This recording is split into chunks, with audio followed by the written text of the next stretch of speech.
you late? I'm like, what? I look at the time. I'm watching the cabin video. It's really, hey guys, be your biggest fan, all right? months? It's really funny. I was watching it. It was making me laugh. I was getting scared all over again. Whatever, I'm here. I made it on time. Slip. Can I still come? No. Well, it's actually, it's an appropriate movie. I got my permission slip signed and I'm ready to board the short bus. Attaboy. I've never been on the short bus before. Oh, I scared my own self. We have some conversations. We have some housekeeping before we start the field trip. And it's gonna be fun. It's gonna be fun. It's gonna be a fun little night. Little housekeeping. I gotta pull up a song. Hold on. Can I just finish watching my own video? Is that cool with everyone? But I'll mute the audio so you can just watch my reaction to watching my own video. We cool with that? Any updates on the 24/7 channel? Yeah, it got banned temporarily. Listen, I don't even blame Twitch. The 24/7 channel got banned for I think 7 days because they showed a VOD. And this is kind of like a stars aligning situation. The VOD that was shown at the time of being live, the content I was showing was not bannable. It was the girl sitting in the glass chair, the jiggling ass shit, all of that, right? We were watching it live. Then after that stream later on, Twitch was like, you can't do this shit no more. Wubby, you're not banned. It's fine. But then that went up to the 24/7 channel. And people were like, I thought Wubby had people approving this. Oh, I did. I did. But now I told them, I'm like, hey guys, from this point on, I need to, on my own, approve every single VOD that goes up. They're like, okay. They were really apologetic. It is what it is. But we were also kind of concerned. Hold on, I gotta pause these. I guess we'll just start talking now. Hi, chat! We were also concerned that I might get banned for it, which is why I was nervous about the VOD from Wednesday. Like, I wasn't sure, but it looks like I'm good. It would be dumb if they banned me for the 24/7 channel, but they're not. We're good. It turns out we're good. But anyway, could you imagine they put up the John Mouseman VOD?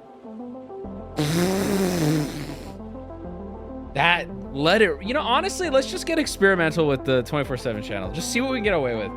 That'll take all the bans for me. It'd be insane. If you missed that stream live, there's no re-upload of it that will ever do it justice because what a stream that was. For those who don't know, we were just AI generating porn. That is, man, and I bet as time goes on, longer and longer, less and less people will have seen it or remember it. What a magical, it was cinema! And we were just showing it. There she is. What was her name? Kim. All right. We got a lot to get to, and it's a chill field trip stream as well. I'm super excited. Let me turn this on. I love my beautiful boyfriend.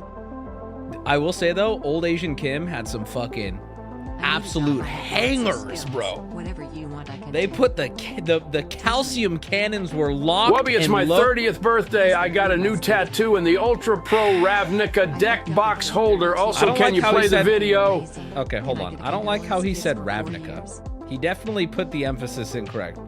I'm gonna say it right. It's Ravnica. But he definitely said Rav Nicocado Avocado. Does anyone have the birthday video? Does anyone have the birthday video? Dwayne, thank all these subs. Let me thank all these subs. No, there is no gong because you guys are mean. Oh, here we go. Whose birthday is on December 20th, 2020? Well, I guess it's every year. Whose birthday is? Put a 1 in chat if your birthday is today or yesterday or tomorrow. My son's? Wait, today is your son's birthday and you're just Wubby, on stream? It's my birthday today. Fuck that guy. Don't play the video. Oh, that's so mean. But anyway, I recorded this just for you guys. Here it is. Hey, it's that special day. You know what day it is. It's your birthday. We're all here today. Chat is here today. Yep. To wish you a happy birthday. That's right. And maybe if you have a partner. The person in chat who said same shirt, that's actually a good use of that joke. That's funny. Your partner reached out to me. Happy birthday from them. And here's one for if you're completely alone. This one's rough. Hey. Happy 30th. And to that guy's son, I'm sorry your dad doesn't love you. That's crazy. But check this out. Corpunk! Wait, what? Hold on. Oh, wait, this is... Aren't you the 21 Pilots guy? That's what they call me. On my face! Someone by the name of Corpunk Enjoyer just gifted 100 subs. This was so weird about this chat is this is a stupid meme. Like, it's really Hey, Wubby, dumb, do the thug shaker! But that's a lot of money. Like, it's way too much money for the level of joke that is. Corpunk Enjoyer, 100 subs. By the way, guys, Corpunk is no longer paying me. That came and went. So, oh, fucking bummer. My birthday isn't on the 20th this year because of the leap year. That shit's fake anyway, bro. Thank you, Corpunk Enjoyer, for the 100. Whoever you may be, I too enjoyed it for 2 hours while live, while I was paid to. Dwayne, thank you for the 10. Yapple Bottom Jeans, who I believe has a weird mustache. Big Titty Rat, thank you for the 10. And Moon Mother, thank you for the 10. Appreciate you guys. How much do they pay you? After the cut from Mythic, I'm 200,000 Italian pesos. No, it was I'll be honest with you, I thought it'd be more. I'll be honest with you. It's basic here, I'll say this. 80%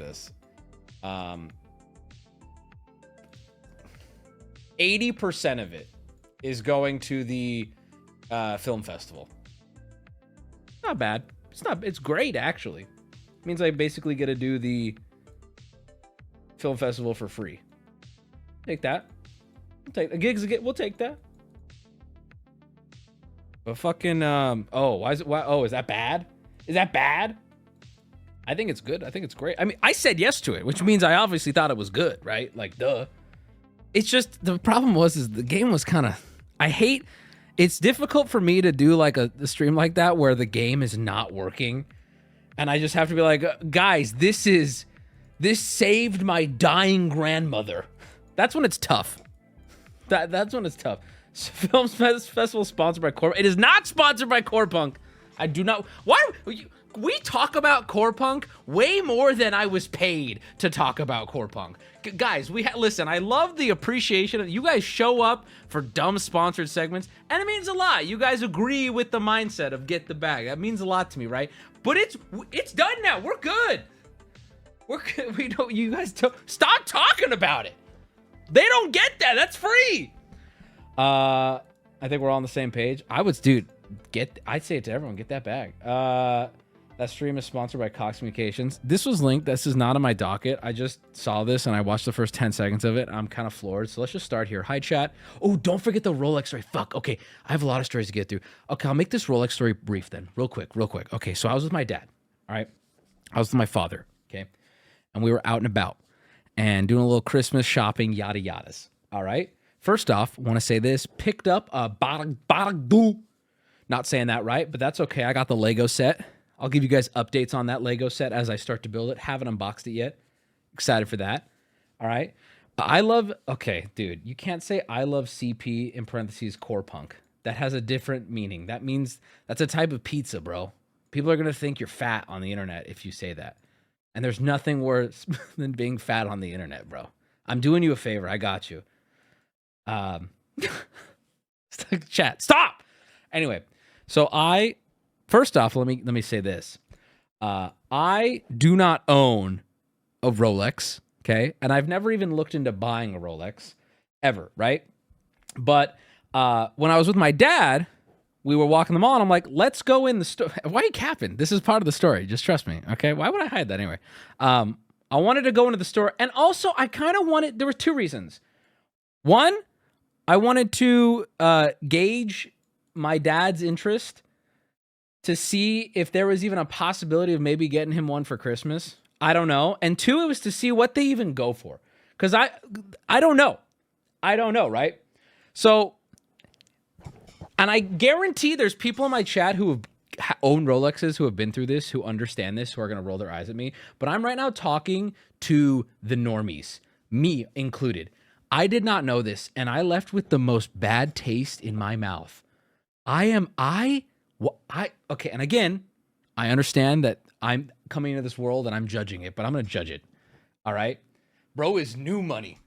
So first off, almost everything there is more than I'd ever pay for a watch. It was fucked up. Okay, second of all, I walk in and a guy comes up to me and he's like, hey, what can I do for you? And I'm like, oh, we're looking, we're browsing. What do you have for sale? And here's where my mind starts getting blown. This is my Rolex story. He goes, hey, just so you know, nothing in this store is for sale. All the watches here are on exhibition.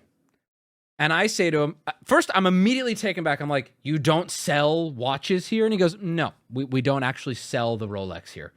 And I'm like, and maybe this is rude. So then I go, what do you do? What is your job? And he goes, have you ever bought a Rolex before? And I'm like, well, clearly not.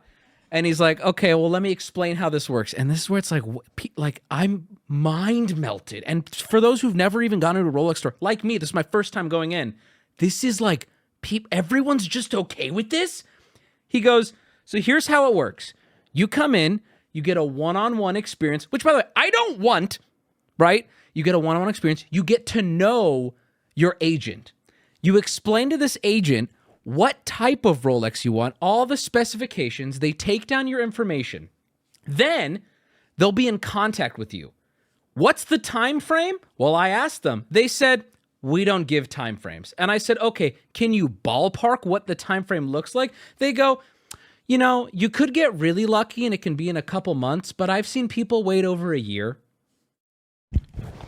What is this? What do you mean? What is this? It's a watch. It's not only is it a watch, it's like I have to, first off, it's off. No one's getting a Rolex for a present. Sorry, I'm not buying presents for you in July in hopes that it'll get here by, okay.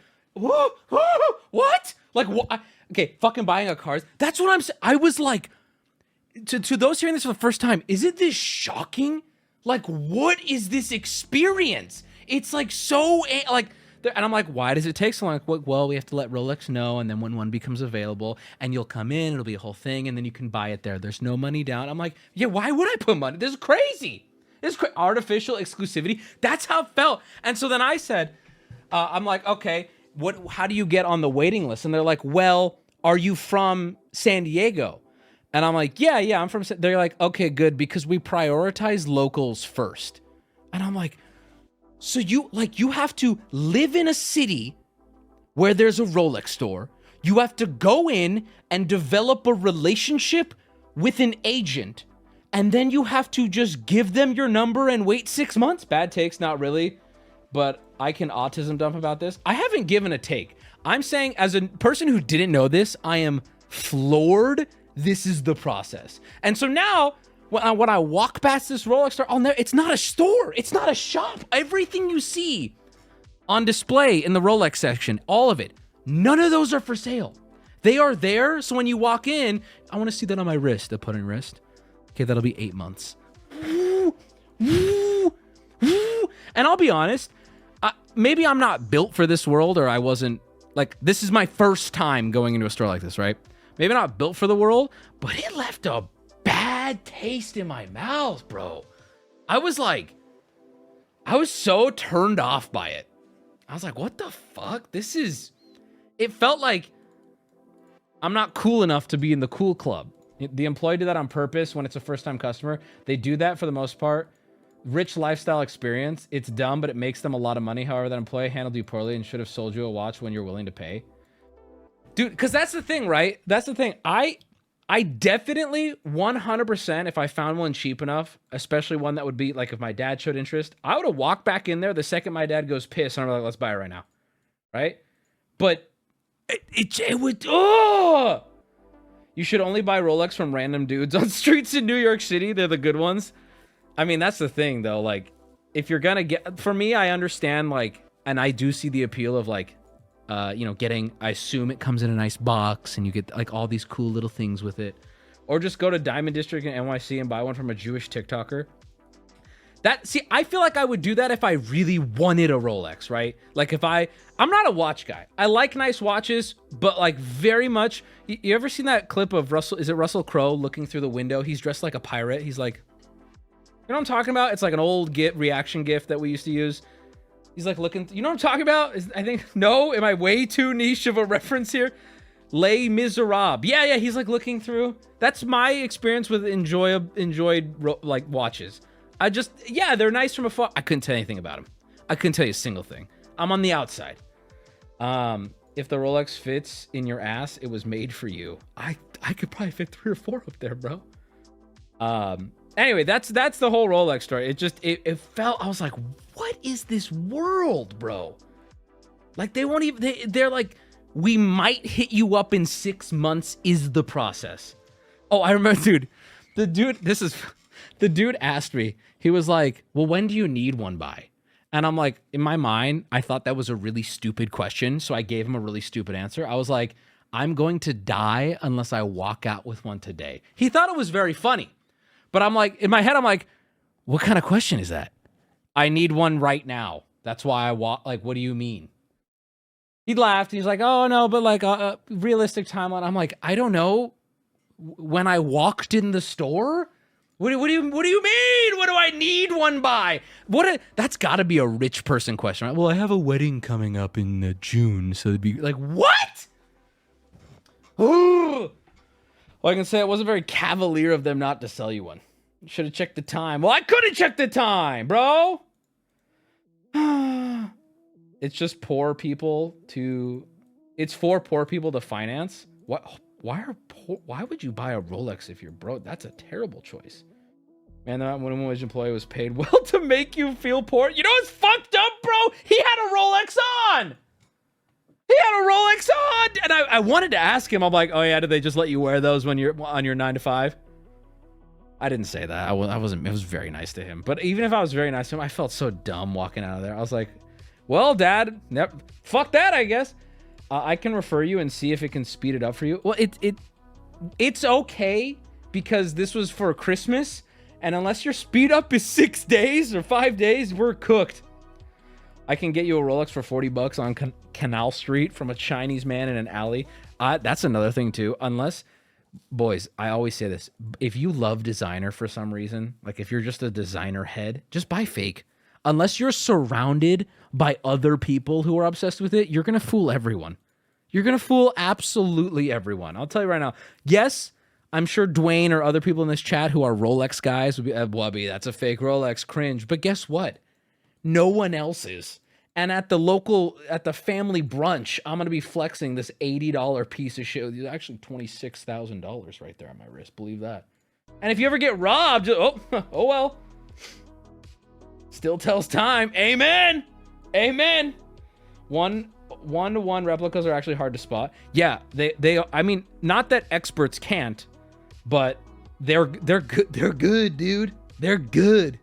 They're actually good. Anyway, can a Rolex do multiplication though? Didn't think so. It's not about that. After stream, DM me what watch you're looking at, and I'll call and check for you. What? Hold on, Dwayne. How connected are? What is happening? Are you?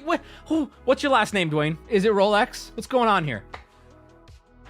Anyway, it made me feel so dumb. I was like, and I hate that feel. Like, I'll tell you what I was wearing: comfy, oversized tee, Vans shoes, Vans socks, and Amazon Prime delivery shorts. That's what I was wearing. And I always wonder, would they have treated me different if I walked in with, like, I don't know, designer everything, a Gucci backpack? But why is that the case, though? Yes, they would have. You know what? They don't even realize they just made the biggest mistake of their life. This is a terrorist threat. I'm kidding. It's all about status. I hate that, though. I hate that. You should have Pretty Woman them? Like, become a prostitute? What do you mean? They'll think you can spend more than the average customer. Well, that's fair, I guess. I never, like, but maybe I'm messed up. But as a former, like, I've never even been into a Rolex store. So why? I have a question. Why the fuck are you walking into a Rolex store with no intentions then? Like, if you're in there, don't you feel so awkward? If like, okay, let me explain. There's like, at the one mall where there's all these fashion things, there's all these designer stores, right? I hate even entering them unless I have some intention to buy, because it's so awkward. The salespeople are usually very aggressive, not in a mean way necessarily, but they're kind of aggressive. So if I'm not like, there's something I want specifically, I'm buying a gift, there's this thing I want, I don't even like going in, because I feel that like, what can we get for you? Do you want a water? Do you want to see it? I'm like, hey dude, hey, my wallet's empty. I'm here to look. It makes me uncomfortable. I'd rather look online. It's perfect. It's the perfect date. I get to act rich, but I don't have to buy shit.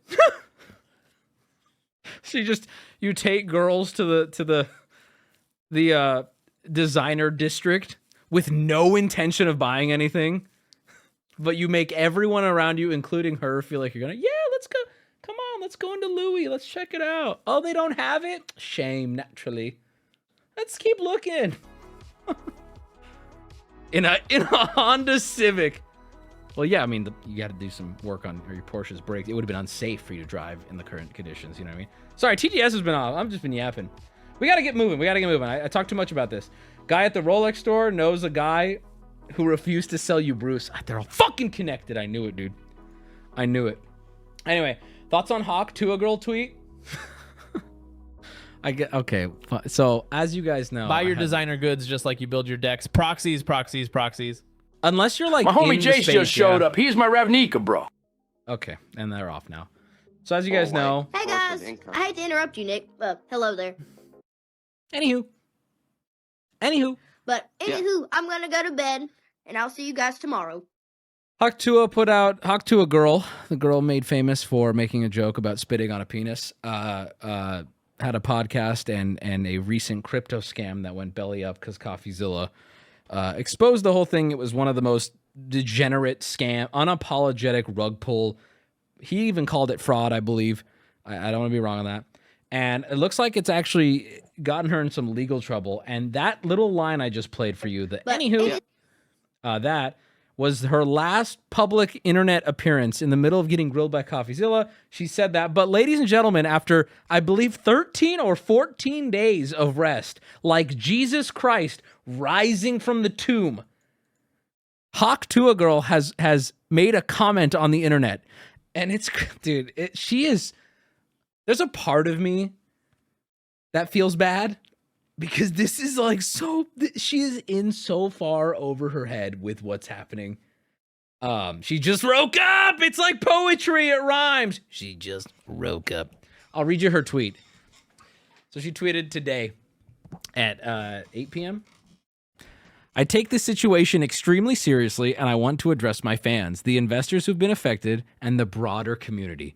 I am fully cooperating with and am committed to assisting the legal team representing the individuals impacted, as well as to help uncover the truth and hold the responsible parties accountable and resolve this matter. If you have experienced losses related to this, please contact Berwick Law using the link below. Bro, she is working with the law office that is conducting the lawsuit. This is so cooked. Lawyer definitely wrote that. Oh, you think this person wrote that? Hold on. Anywho, I'm gonna go to bed, and I'll see you guys tomorrow. As people keep saying, she sounds like a cartoon squirrel in this clip. There's no way a cartoon squirrel wrote this. But, anywho. Oh man, I don't know. I don't think I'm comfortable saying she was malicious in this, but her stupidity is hard to grasp, to be a part of it. Do you know what I mean? She sounds like a 12-year-old. Well, anywho, she could be a voice actor. I mean, shit. Her working with the law team is fucking insane. That means she knows she's fried, and they were probably like, "Hey, girl, here's your out." She sold the rights to the company that ran the scam. What? It gets to a point. That is a good joke. That might be joke of the night. It gets to a point The Fiverr account she's gonna have when she's done is gonna go stupid. I don't know. It was such a fast run. She did everything right to maintain her success, but then, fuck me, man. A crypto scan. I always say this: if you're gonna crypto scan, make sure you're set for life. If you're gonna and I don't mean like a risky sponsor. I mean a full-blown legal potential scam. If you're gonna do that, make sure you're making enough to where you can just stay off the internet forever. You know what I mean? Where are we going on a field trip? Soon, my child. Soon. Check this shit out, though. This was posted. Check this shit out. This seems important. Let's look at this. Yeah, I'm Dr. Don. I'm a spankologist. How do we feel? We're 3 seconds in. How do we feel? How are we feeling? Me and, I feel like a lot of us have a lot in common with Dr. Don. This definitely feels like very real medical work and not an excuse to touch ass. You know what I mean? And I've been doing this for almost 40 years. I hope to be just like him one day. And I am about to introduce this young man to a session. And he's like, I only work on people aged 22 to 27. And I need their measurements before they come in. Shooting. My name is Brace. About an hour ago, I was bent over the waist of a 72-year-old, I believe, man wearing a doctor's coat, who used his hand as an implement of both healing and pain. So be comfortable. Okay. Well, it's a little... You see, you're in a position here, so you can hit. Yeah. Okay? He did most of the talking. We just kind of let him show us what he was all about. Stand over here. Now, this is fucking crazy, dude. This has got like... look at the face! Oh God, that's just a fetish? It's gotta be, right? Surely it is. Surely it is. But can we blame the old man? Yes. But can we blame the old man? look at this. Yes. Now this... Bro, he's like, now check this shit out. I get this same vibe, though, from those chiropractors on, like, I mean, they've been around forever, right? The chiropractors who have the girls come in and they're in the skimpiest, tightest gym attire. And I'm like, okay, but they didn't even wear that for this, did they? Like, they didn't, surely they didn't have to. This is how you get access. I see. Yeah. You are touching, I do see that. Yeah. Okay. Yeah. I learned something. I came there to learn. Here's a butthole here. And you're... Oh, you're directly smacking the butthole. On God, this would make me come. I'm not gonna lie. You can't smack my asshole with a spatula. It ain't, like, what do you want from me? Spanking actually cures people of high blood pressure. Because, see, your butt will talk to you. Yeah, I mean, they talk. When I used to eat worse and then stream, my asshole was singing. We used to fart 3 times a stream into this microphone. He's not wrong. The butts tell me what they can handle, what they can't.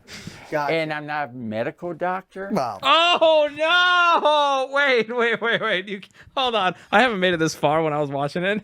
Bro, you can't be like, I'm Dr. Don.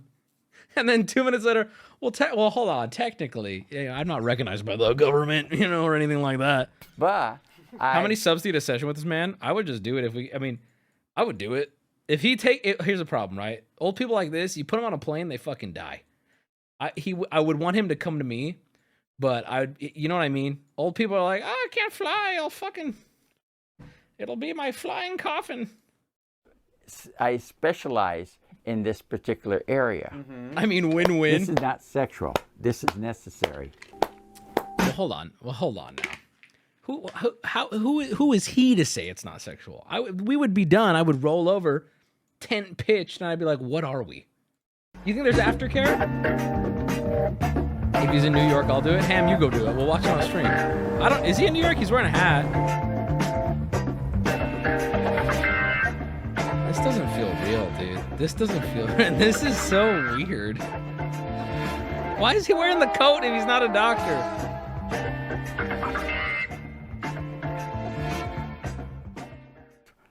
I have a guy that's coming tomorrow, and he's a Jewish guy, and Ham? His wife is the one that sending him. and this is not sexual. Ain't no way.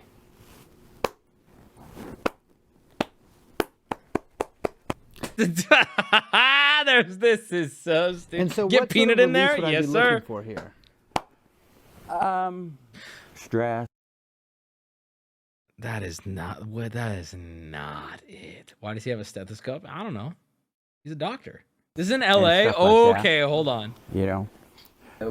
He had no boner detected when he spanked me. Okay, is this fake? Now I don't know. To be very clear, I had not heard of this YouTube channel, and I don't know what this is from. But I mean, it's being presented very like it's real. I don't know. It has to be a bit right. It's so absurd, right? I was more surprised that he was interested in my ass at all. I don't think he's interested in it from a. I believe him. Yeah. She's got a good butt. You know. I'm pretty open-minded as a person, but he does say completely out of pocket. Okay, no, okay. Here's what's making me feel like this is a bit. They keep cutting their thoughts in with footage of things that are completely opposed to what they're saying, which would mean it's shot like a comedy, right? This is crazy. Things that I do not agree with. A Women leash? have childbearing hips. Hourglass sir. So fingers. it's almost sir. like a saddlebag. I've never encountered that. Yeah. Did he say anything to about my ass to you guys when I wasn't like listening? No. I don't think he liked my ass. I could feel right off this was not his thing. You know, I'm in a high-stress job. I need someone who is watching right now who doesn't mind second monitoring looking into this, because I'm not gonna spend 20 minutes looking everything up to find if this is a joke. But if someone wants to link me something, we'll put up. And my It's 100% a bit. Hold on. It's a bit. This is Brace Belden. See, I don't know. I don't know who any of these people are. He has a Facebook page and linked website, but it's dead. But like, here's the thing. This guy can make funny comedy things, and this still could be a real person. erotic Jewish nature often gets the better of me. I sweat. I'm probably a perfect candidate for beta blockers. I actually don't sweat that much, but I was sweating today. But I can understand the release that some people are looking for with this, right? It's people that run industries, corporate people, CEOs. Oh, the lawyers downtown. Gay No, they guys, don't. I don't take. Bro, that's some deep-rooted like homophobia. I spank men's asses for a living. I don't fuck with gay guys though. That shit's fucking gay. What is this painting? If this is fake, this is such a masterclass in convincing me that it's not. It's too everything about the fucking pirate ship. It's too. This is so the fingerless gloves. If it's a bit, this old dude's a good actor. The old dude is the only convincing thing about this right now that I'm like, this cannot be a bit. He is killing it. Because I don't want this to be about sex. And it takes an hour. You don't want this to be about sex. There's 4 paddles, handcuffs. I don't know what this is. Does this go on your penis? Really, to spank somebody, because number one, you're not rushing them. But in between, I will rub the cheeks. Gotcha. You know, I and feel relax it. I them. feel it. What figures throughout history do you think things could have gone differently if they had been spanked? Obviously, Hitler, but Okay, is this then? Okay, I can't tell If at all. spank any president, it'd probably be John Kennedy. do you think Oswald acted alone? Oswald, well, I don't even think Oswald did it. Okay, let's talk about this. Well, it went straight in. You know, But it it's was still a straight ricocheted shot. all around. What has happened? What is this, dude? What the fuck? They talk about this for so long. Gives you a fucking glass of Nice iced sweet tea. This is my mother and my grandmother, mother and daughter. I feel like that's weird. You don't put them above your bed. I thought this might be like his late wife or something. That's weird. Okay? That is my dad and my mom, That's a lot. Where are you from? Connecticut. Do you have haters? No, not at all. The mayor of New York once said, haters will be my waiters when I sit down to eat at the table of success. And that is generally... It's true. Hey, if they talk behind your back, Fart. Looked for my American dream and I found it, and it has not let me down yet. I'll be spanking till I die, or somebody spanks me into a grave. For free, bro! I put my country before my personal grievances, okay? I don't think we have that much inflation right now. I think Me we're too, in old good man. shape. I mean, honestly, everyone's consenting. Shit. If he wants to, if it secretly gets him off, you know, but everyone's, if we're talking adults, you know what I mean? Good for him, man. Good for him. I'll be spanking until I die. Same, brother. I mean, listen, at the end of the day, well, actually, no, I take all that back. This is kind of fucked up. Like, bro, just drop all the medical shit and just be like, I like to spank anyone want to volunteer. Oh, he's probably not getting volunteers then. He's in a bit of a pickle. He's in a bit of a pickle because I actually do see the problem now because I don't, you know what I mean? It's fake, by the way. Hey, guys, if you got a link showing me it's fake, I need to see it. I'm ready for it. I need to see it. It's kind of like interviews you do, like with the That's True people. Then it's real. That was real then. They're real people. Like, I'm obviously trying to make it funny, but those are some real motherfuckers. He's there for the clients. No, he's not, dude. This was his book he published in 2013. I won't show it, but I'll look at it. Red Tail Bible. For someone who has been involved in the world of BDSM for... This is real. Bro is real. This is real. Chat, this is real. He wrote a fucking book about BDSM, bro. This is real, bro. Nah. Just in time for the P.O. Box stream. Just saying. He has a LinkedIn. That's fine. Don't link any of that shit. I wasn't when I said I want to find out if this is real, that didn't mean like tell me where you live. I want to know if it's a skit or not. And I'm satisfied. I don't think it's a skit. I'm satisfied. I don't think it's a skit.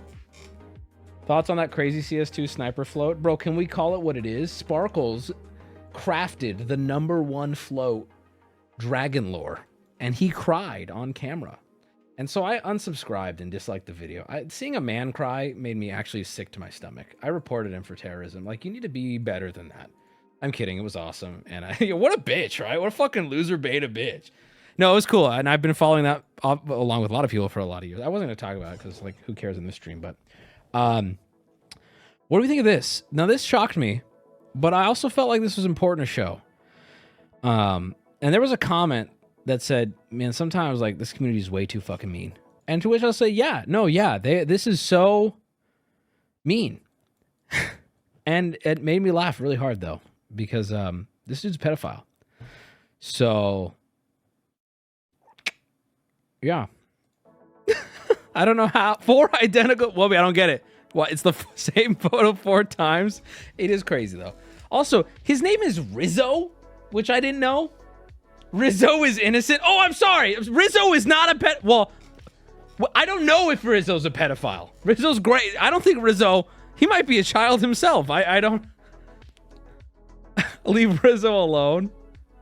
I don't know anything about Rizzo. Guys, I was making fun of Daniel Larson. Rizzo is the GOAT. Chat, is Rizzo like, does Rizzo go hard? Are we Rizzo fans in here? I'll jump to whatever you feel about it, simply because I don't know. Yeah, he is. What's he do? Does he dance? Peanut with very strong opinions on Rizzo. Rizzo the rat. Leave Rizzo alone. Oh, he looks so sad.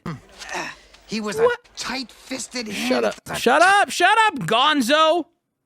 Is that this one's name with the umbrella nose? He was a tight-fisted hand at the grindstone. Boy, this really is a dirty city. Is this Rizzo? You telling me? Come here. Huh? He kind of sounds like Daniel. What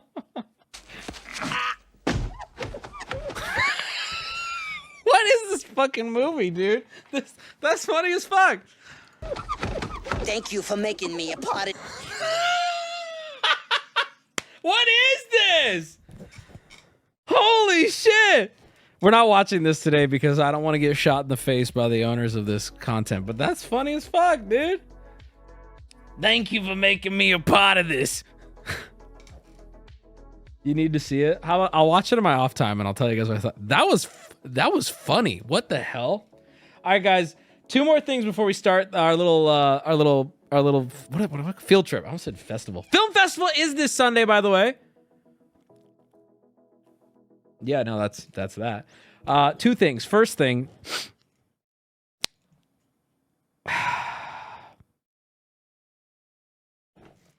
guys,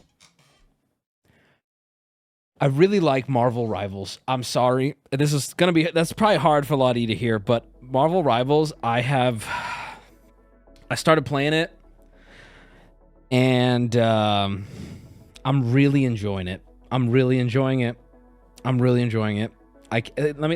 It's so fucking fun. Here's the thing, though. I wanna explain myself because I'm a pretty outspoken Overwatch hater. But allow me to explain that because it's faster in passing to say, I fucking hate Overwatch. But that doesn't tell the full story. So let me first explain this, okay? Alex Devastator right now, she likes it too, bro. Everyone's been liking it. The whole group's fucking in on it. All right, here's the thing. I actually, in a bubble, really liked Overwatch during the time that I play it. Let me tell you my problem with Overwatch as a whole, though. It's gotten... and it gets so sweaty when you play it to win. And in my opinion, hero shooters have a ceiling of fun. And that ceiling of fun gets passed at a mid-range to upper range competitive level. That ceiling of fun is where the cracks of a hero shooter, this is just my opinion, start to really show, right? And those cracks, just my opinion again, aren't there in games like Counter-Strike. That's why Counter-Strike has been a game I've been playing for almost 20 years at this point. I come back to it every few months and play it for a few months because the skill ceiling and the competitiveness just make the game better. Whereas games that are hero shooters, I feel the more competitive it gets, the more issues with hero shooters to their core are, right? I'm not going to get too into it. I don't want to get on a whole philosophical rant about it. It's my opinion. Plenty of people don't agree with me. However, CS2 and CS being alive and well all this time is a testament, and it has outlived so many hero shooters. They come and they go, right? You can think about why that is. This is just my opinion. So with that being said, I like Marvel Rivals a lot right now because it's so fresh. It's so fun. It's so lighthearted. I'm having a great time. We're playing to win, but it doesn't feel like that level yet. I'm gonna hate it in a few months, and I know I will. But right now, it's fun. And also, it's not an ad, by the way. It's a free-to-play game, so fuck you. Also, the cast is hot, bro. Well, not all of them. I believe there's one that's like a child. We don't talk about that. But, like, I love it. I'm looking at Venom, and that's body goals, bro. Like all the dudes are ripped, and I love them. All the chicks are hot. Ooh, I love it. It's so fun. The shark guy. I'm down bad for Cloak and Dagger. Yes, sir. Yes, both of them. Send them both to me. I'll go through his little hole. Thor is body goals. Yup. I like it a lot. It's been really fun. But it breaks my heart, though, because this is, again, I'm not speaking objectively. I'm speaking about my experience. There's going to come a point where I'm just going to hate it because hero shooters just they just don't work for me at a high competitive level. My first reaction to him saying he liked it, well, he'll get over it. You're right. I will. Because I think Counter-Strike is the best competitive game of all time. It is. It just gets better as the competitive rank goes up. If I start playing right now, are people going to hate on me based on the heroes I play? No, not yet. See that? Oh my. Also, Overwatch has the most toxic community on planet Earth, and that's part of the reason I stopped playing it. Oh my fucking god. Oh my god. Once people start getting good, it starts getting impossible to play without a super organized team. I hate it. Oh my god. But anyway, I've been having fun with Rivals, and I thought I would throw it out there for anyone else who was considering trying it. As a guy who really doesn't play hero shooters, it's been a lot of fun. I don't know. Who's annoying in it, though? That fucking Chinese fister? That was a crazy description, and I apologize. I don't know his name. He's definitely, okay. Iron Fist. Damn, should have learned his name first. That dude is so annoying! Who else is annoying? The Shark I don't hate him that much. His ult's annoying. What was annoying? Squirrel Girl, baddie. You know it. You ever tried Deadlock? Haven't tried it yet, but that's more of a MOOBA. And I'll tell you right now, I've never enjoyed even a minute of a MOOBA. Ever. Ever. Like, I hate the mechanics. I know it's not MOOBA, but I hate the mechanics of MOBA. I hate them. I'm not saying I won't play it. I think on full release, if friends are still into it, I will give it a try. But I just hate MOBA mechanics. I do not like that type of game at all, and I've tried them. League of Legends, I played for maybe 2 hours, and I legitimately wanted to shoot myself in the face. It was the League of Legends might be my least favorite popular game I've ever played. And I'm not shitting on people who like it. I think it disagreed with my DNA. Like, I swear to God. Fair reaction. Thank you. Thank you. Valorant is a shit-ass game. I think Valorant is... Well, this is such a boring conversation. I'm not even going to get into it. Valorant, to me, is just worse Counter-Strike. I'm sorry. It just is. It's less tight. It's it starts to dabble into the things I don't like about hero shooters. It runs into the same problem where it's just frustrating. In my opinion, any game where someone can press Q at the right time to have big moves is fun when in casual or low competitive, but starts to get very annoying the more I play. And I like going back to CS where no matter what position you're in, if you can just simply out-click on the person's head, you can win. Any position you're in. 5v1. If you play like a god, you're in that situation. And that's not the case with hero shooters. Can we back to Core Punk? Anyway, CS is all corner camping and dying to nades. Whoa.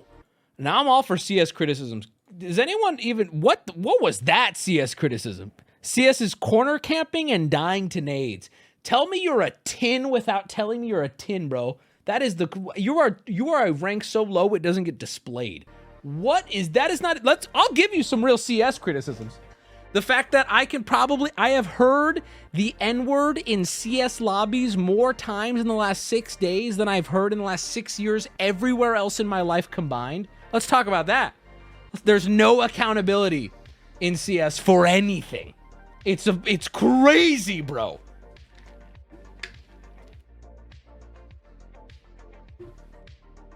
But anyway, I'm not trying to shit on your favorite game. The whole point of this was, I like Marvel Rivals. It's fun right now. I'll keep you posted, because it probably won't be soon. But I'm really liking it. It's super fun. It's just lighthearted, man. Do you shut down the Wubby 24/7 stream? Hey, brother, I'm going to give you some advice. Watch this stream from the top when the VOD goes up. All right? Actually, watch on the archive, because we're going to be on a field trip, so I won't be making it public. But yeah, watch we talked about it at the beginning of the stream. CS is a gambling game. So real, though, it is. Play with Will Neff. No, I would love to. Do you still use the N-word in CS? Trying to think about how many times I use it just today. Yeah, oh yeah, dude. All the time. Oh yeah, dude. When I talked about I've heard it so many times the last 6 days, I was only talking about the times I've used it. What did you think I was saying? Imagine the rage if CS implemented voice chat bans, though. It'd be nice. Terminally Tom, thank you for the 10. Yeah, it's too Wild Westy right now. Marvel Rivals has a little notification when you start that says your voice chats and text chats may be subject to recording for like moderation purposes. And I'm like, ooh, let me delete. Whoops. GG, guys, never mind. GG, good luck. Have fun. Hard R or soft? Okay, you're taking the joke too far. No, I'm not actually doing it. It was a joke. Jesus Christ. Every time we win, I say kids game. This is the best part about Marvel Rivals. I'm gonna teach you guys something. Use this in your Marvel Rivals game. There's a 2-word phrase that can be applied to winning or losing. It's perfect. Okay? We win. We crush kids game in all chat. Just type kids game. Easy. Right? We lose. We get absolutely dominated. Kids game. Like, it doesn't even matter. Like, oh, you're good at a children's game? Kids game. Whatever, dude. Good at Marvel Rivals, kids game. It's so perfect. Wow, you flew around as Spider-Man. See you on your 12th birthday, dude. And then we queue up again. My friend called that chicken theory. All right, before we start our little field trip, we are the toxic. Oh yeah. Before we start a little field trip, I watched a show last night that I would like to give a review of. And you didn't ask for it. Nobody asked for it, but that's okay because I would like to regardless. And this, hold on, let me pull this up. This review is actually brought to you in part by the creator of the show, who put out a tweet encouraging it, which emboldened me too. So Mr. Beast put out a show on Amazon Prime titled Beast Games. He has been advertising it for months, doing interviews, talking it up. This has been advertised as the biggest game show, both in viewership type things, but also very heavily advertised in money. It's the biggest prize pool. It had one of the hugest budgets. I think a budget of over $100 million. The prize pool is over $5 million. He put out a tweet. I'm going to read it right now verbatim. If you're a streamer or YouTuber, I want to see your reaction to my new show tomorrow. I convinced Prime Video to let you react to it on your stream and make videos about it. Okay, so I want to actually say this. I'm going to come right out.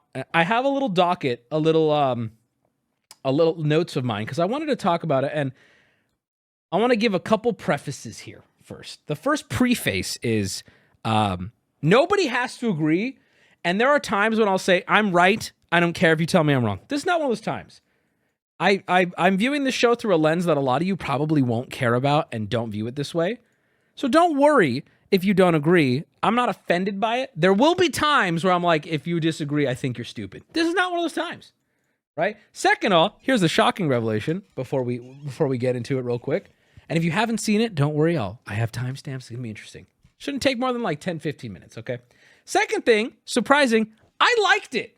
Overall, 2 episodes have been released, and I am going to say, and this is, I want to start with this because I'm going to sound really nitpicky, but it matters to me. But I liked it, and I am looking forward to episode 3. All right? So I'm going to and I genuinely, I would recommend watching it. Give it a watch. It is, even if you hate Mr. Beast or hate what it is fascinating television.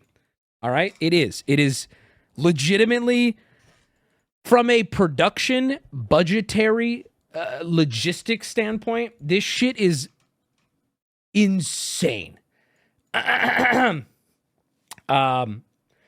Anyway, wait, with my chest, I find it cringe to react to content with the hope of getting a prize. Wait, am I missing something here? Is there a prize on the line for react? Hold on. Pause right there. Ham just said that, and Ham, I know, wouldn't just say something to be mean to me. What are we talking about? There's a prize for reacting? Well, he just said yes. Wait, hold on. On my mother's life, I have no clue what you're talking about. Can you please, what the fuck are you talking about? There is a prize for reacting to Mr. Beast? I might need to change my review here. He tweeted saying he was going to drop 10K on people that react to it. Oh, so he's going to live donate. Well, I got bad news, guys. If he happens to tune into this stream, he's probably going to be very happy because, like I said, my 2 prefaces were saying I actually liked it and it's quite good from a production standpoint. Those are prefaces for a reason, because for the next 10, 15 minutes, I'm going to give a pretty scathing review. Because here's the problem. It is one of the most frustrating and waste of opportunity shows. So Mr. Beast, I know I'm not getting that 10K. I didn't even know that was a thing. I was not even going to talk about it with chat because I think people won't care enough. The reviews online have been pretty raving. People are losing their mind about how much they like it. But I've always said this and I'll say it again. Mr. Beast continues to prove to me he is the wrong guy with the right amount of money. Now, I'm not going to deny how he got to this point. He's a fantastic businessman in some regard. You don't become this rich without making good decisions. But my God, from a content creation standpoint, it is infuriating. And I'm not saying I'm the guy for the job, right? I don't believe I am. But my God, with $100 million budget, you would have thought they would have gotten the guy for the job. And I'll explain what I mean. Okay, so let's go through it. If you don't want any of the show to be spoiled for you, tune out until you see a movie on your screen. All right, because I'm going to be spoiling the first 2 episodes almost entirely. Not entirely. Almost entirely. There is one big moment at the end that I'm not going to be talking about at all because I still think people should watch it because it is entertaining. All right, so let me explain the setup to the show. There's going to be 1,000 people competing in a series of games for a $5 million prize. Insane, right? So in the first 2 episodes, there are 8 total games. There are 4 in episode 1, and there are 4 in episode 2. Let's take a look. I'm going to go through each game, and I'm going to discuss to you a problem that you will start to see I'm painting for you that really frustrates me. All right, here we go. So game 1, 158. Am I at the right time? No, I'm not. I'm not prepared. Let me skipping around. I'm sorry. And they said I can react to this. So the first game, we have 1,000 people in the room. It's like a preamble. The game hasn't even started, but he gives a tempting offer to everyone here, okay? It's gonna take a second. It's dumping $1 million. It's a lot of money. It's $1 million. There's currently $1 million in cash sitting in front of me. Throw 10 minutes on the clock. You will have this 10 minutes to make a decision. Stay in the game or press the button on your tablet and eliminate yourself. Those of you that eliminate yourselves will evenly split this $1 million I'm standing behind. Okay, so the first game, I don't have that much problem with it, but just remember, take notes if you're going to take notes. If you didn't, I took them for you. The first game is a self-elimination game where if you eliminate yourself, you'll get the $1 million split with anybody else that did it. Ultimately, a bunch of people did, and I think they ended up walking away with $19,000 each. A lot of people quit. I don't hate that from a game design perspective. I think that one game like that kind of works, and I think that's fair. It's an interesting concept, but let's hope they don't lean on that with a $100 million budget, right? Okay, so that's the first game. I don't mind it. In a bubble right now, I'm okay with it. All right, next clip. We're going to go on to the second game of Beast Games, all right? It's at 5:34. Bear with me. This will be worth it, trust me. Here's where the frustration for me start to build. All right, so game 2. I'm going to let Jimmy explain it, and then I'm probably going to start screaming. And for the first game, you will all be competing as teams. This row is a team. Okay. This row is a team. So I'm being generous, by the way, and I'm calling the first thing a game. We don't have to consider it one, but I'm being generous, right? So this is now the next one. Everyone's divided into teams based on their row. People already quit. A bunch of people quit. Now you're in a team with your row. This row is a team. You get the point. Each massive row of 80 players will be working together. Interesting. Okay. Yeah, but I wouldn't cheer quite yet. And that's because in order for your team to move on, someone must sacrifice themselves. Meaning that they will have to, at their own will, walk away from $5 million just so some of you can continue competing in these games. Really thinking right now, I probably should have taken that 20K. So if you didn't take the money to go home, why would you sacrifice yourself? Remember what this guy just said, because it's a very, very interesting point this random dude just made. Why would you want to quit now? He just offered us 20K to quit. Now he's asking us to quit again. But hold on. Let's hear it out. It gets worse. For the team. I feel like I have to sacrifice myself. I feel like I have to sacrifice myself. What's happening here? Who is this person? Why does she feel that way? What is happening? This does not make sense. Very, very forced drama. But wait, that's not what I'm criticizing. I just want people to know I really do care about them. Why do you care about them? Who are these people? You can see maybe 5 in one direction, 5 in another. But hold on. I wish more games were like that. You wish more Oh, remember that line too. I'm going to write that down. I wish more games were like that. Oh, you stupid bitch. You wish more games were like that. I got you. I'm going to write that one down. All right, hold on. So? He's going to drop a bomb. Get ready. I'm not going. I know you're not going. I know he's not going. We'll go bite the bullets. I'm not touching it, please. Someone for the greater good of the whole team has to leave. What's it look like down that way? It won't be me. Nobody? Holy. Oh yeah, and guys, one more thing. This game has already started. Just wait. And it will not end until the last 3 rows to eliminate someone will all be eliminated. Okay, so let me explain to you game 2 or game 1 of the biggest game show ever. And we're gonna get into a little thing called game theory and game design. All right? And it makes my fucking blood boil. I'm too mad. I shouldn't be this mad. Who cares? It's Mr. Beast. But let me be mad. Okay, let me explain something. All right?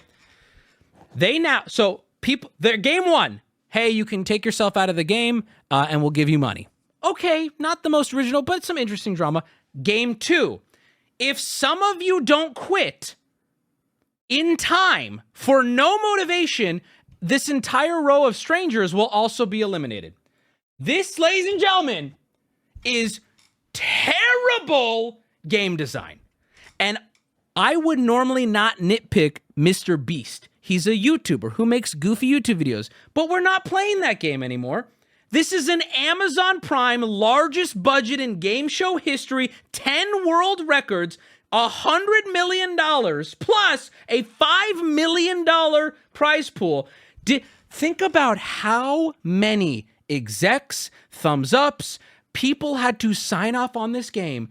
This is terrible game design. Why is it terrible game design? There is no motivation for the people to take themselves out of the game to do so. It's just sacrifice for no reason. How could you make this game better? There's a lot of ways. First off, in 5 minutes right now, brainstorming with you guys, we could make this game better, which is mind melting.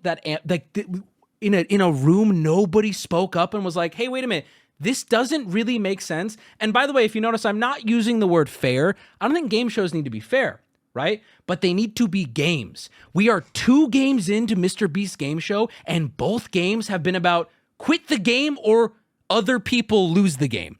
Ladies and gentlemen, that is terrible game design. That is terrible. That does not follow any rules of game theory. It is horrible, and it shouldn't be horrible, because this is the biggest game show ever. Now, a lot of people are saying, oh, there's psychology, there's a lot of talking. Here's what's also the problem. They have set this up so terribly, you can't even communicate with your team. I would give this more of a pass if you could communicate with your team, but you can't communicate with people more than 5 people down. It's next to him. This is a row of 80 plus people is what he said. You can't communicate with people 10 down, 20 down, God forbid, 30 down. If maybe I would give this a pass if they were in groups and then you could say their strategy in communicating. But even then, I think it is absolutely mind-melting to make your premier game on your show be a game of quit or you lose. That is fundamental terrible game design. It is shocking that a game show with the largest budget in TV history, it went, yeah, this is good. I can forgive Mr. Beast doing shit like this on his channel because it's a YouTube guy making YouTube videos. But like, think about how big this has. World record holding cameras used for a television show. 1,070 something cameras were used. When they were designing these games, did nobody in the room go, hold on, this is like really cheesebaggy and drama farming. Give them something, right? We need to add something to this. But hold on, I wouldn't be making a whole stream talking about this if this was it. Keep in mind, this is game 2. So what do we see if we were to let it play out? You can watch it on your own, but we just see, for almost no reason, people are just quitting, and then people cheer, oh, you saved the whole team, person who I don't know, and then they get eliminated. And then, so infuriatingly, 3 rows that were the last to do it, they get eliminated. And they're just kind of standing there stunned like, I didn't get a play. I want you here. Listen to this. I'm going to word it like this. Hey, you got sent home, and the reason you and your team got sent home is because you all wanted to play the game. Ladies and gentlemen, that is bad game design. That is that is so the antithesis of what it means to design a game. You lost the game because your team wanted to play the game. As someone who is obsessed with board games, right? I'm not an authority on this at all. I'm hoping someone in chat might be who can maybe vocalize this a little better, right? But we've done game shows ourselves. Nothing on the scale. We're nobodies. I'm in no authority in that way. But as someone who loves this shit, what a frustrating first game. You lost because your team wanted to play. Now go home. And yes, let me be clear. All three of the rows, they all go home. There is no ifs, ands, or buts. They just get fucking devastatingly eliminated because everyone on their team wanted to play. Bad game design. Mr. Beast, $100 million. Send a small paycheck to someone who will be in the room who's designed games before. We were working on a board game at one point, and we had a meeting with game designers, and talk to them for 10 minutes, and you will learn so much. This is mind-meltingly bad design. It is mind-melting. So here, I'm going to show you them getting eliminated. It's just, this to me is just manipulative drama farming, because then we get these huge moments of everyone lose. Oh, press the button. Who the fuck why would I press the button? What's even happening? Are we playing a game? What is this? What is this? It's so disappointing, okay? But just wait. I wouldn't be talking about this if this was the only example. What if I told you 4 out of the 8 fucking games in the first 2 episodes are random sacrifice games? 4 of the fucking 8! You wouldn't believe me, right? Well, let me show you. First, let's watch this.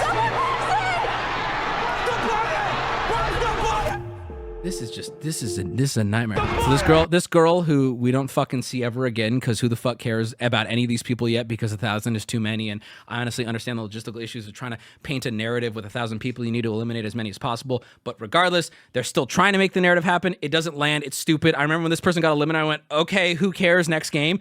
Regardless, they're going to try to make you feel bad for this lady.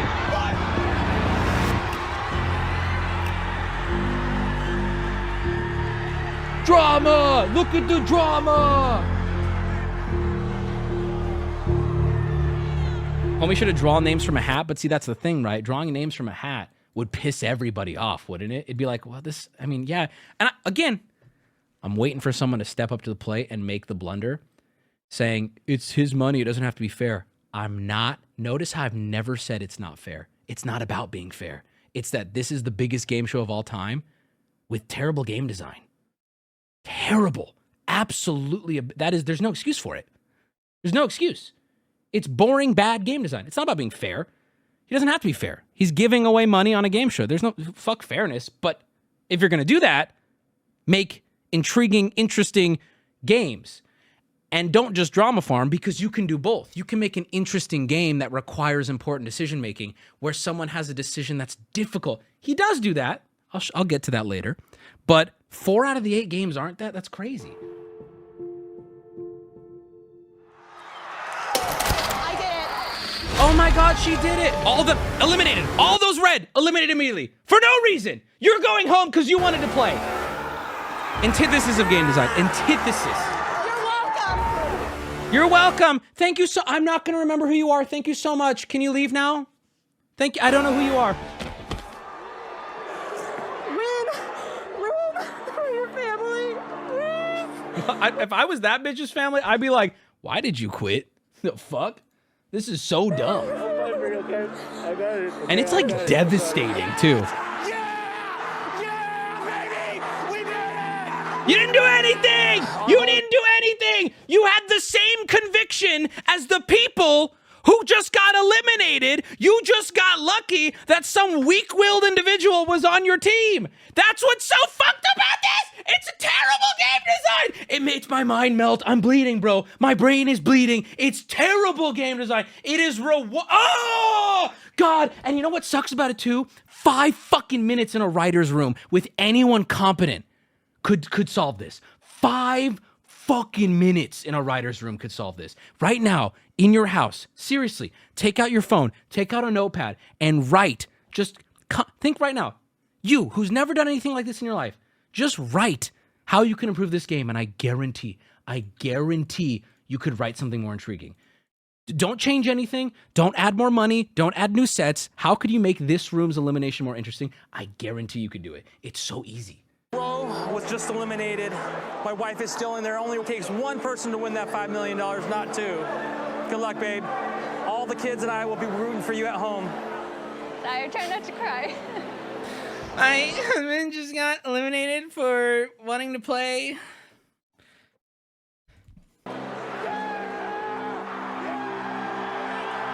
Yeah, I'm her. That girl right there, I'm her. I'd be so pissed. I'd be so pissed. I'd be start making call outs too. I'm like, I'm gonna remember your face. I'm gonna remember every one of your fucking faces. But that's the thing. You don't even get to be mad at your team because your team wanted to play as much as you, and that's why we just got sent home. Talk about slop. Talk about slop, bro. I mean, you are punishing the people who want to play the game. Talk about slop. All right. I love you. So that happened. That is game 2. If I'm counting the first game of people leaving as game 1. If we don't, it makes it worse for Mr. Beast, but I am counting the first elimination, sacrifice elimination. That's game 1. Game 2 was this, which was if you don't quit, your team loses. You get nothing. You just go home. All right. The next game, oh yeah, I wrote this down. You can't even talk to your team. There's absolutely no strategy in this. Yeah, the way they have them lined up, literally, I couldn't make this game worse if I wanted to. Maybe if they were all wearing noise-canceling headphones, but them being separated like this makes it impossible to make any of these decisions strategic. So don't even try to say they could talk as strategy. There's no fucking strategy. All right, so the next game they do, we won't spend any time on it. I'll just show you a clip of it. This one's a real game. So we're 3 games into Mr. Beast. 2 of them have been bullshit self-sacrifice games. The third one is build a tower with blocks. It's a game of skill. It's a game of strategy. It's a game we can work with people around you. I liked it. This one gets a pass. But if I'm being scathing, maybe a little lazy for the biggest show of all time, but okay, I'm not mad about it, and it was interesting. I'll give this one a pass. We're currently 1 for 3 right now. This one does get a pass, but I'm already super disappointed. Okay, whatever. So this one happens, yada, yada. And I'm like, okay, maybe the first 2 were just a bad judgment call. And maybe, oh yeah, I wrote it's a game of skill. It's a decent game. At least it's not BS is what I wrote. All right, now let's go on to game 4, the final game of Mr. Beast's biggest game show, episode 1. Here we go. Now, I have a question for you guys. We're 3 games in. 2 of them are self-sacrifice games. What do you think the 4th game will be? Get it, baby.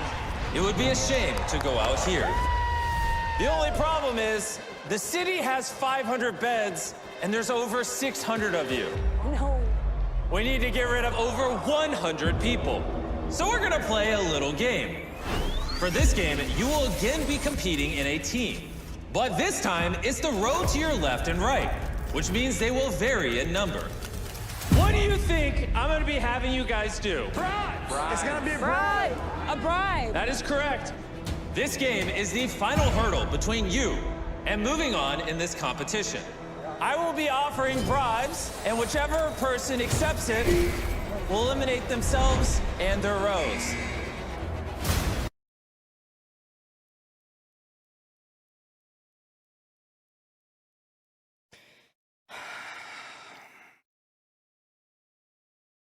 The 4th and final game, making 3 of the 4 games / activities done in Mr. Beast's biggest game show of all time. The 4th and final game is once again an I eliminate myself and more people for cash. Now, hold on. Let me be clear. This is not the most egregious of the ones. I think game 2 was the most egregious. That was just dumb, right? However, now we pull the bubble back a little bit. Remember the first 3 games. This game functions a little better, maybe, if it's the only one they did. But this is now the 3rd out of 4 that involved this same concept. So not only do I think, and I will say this, it's a little better than the other ones. However, let's be real. Don't forget, biggest show, Amazon, $100 million. It's still lazy. Even if it was the only time they did it, kind of a lazy game. kind of lazy game. But now, put it in context, it's beyond lazy. This is the third one in this episode that's like this. It's mind-melting. And then, now let's get into the more bad design aspect of it. We are once again in the same situation that we were before, and it is so frustrating. There is almost no strategy that can be had here because the positioning of the players. I'm sorry, ask yourself, how the fuck is number 3 at the very top of your screen right there gonna comfortably have any sort of conversation with the dude on the square that's right under me?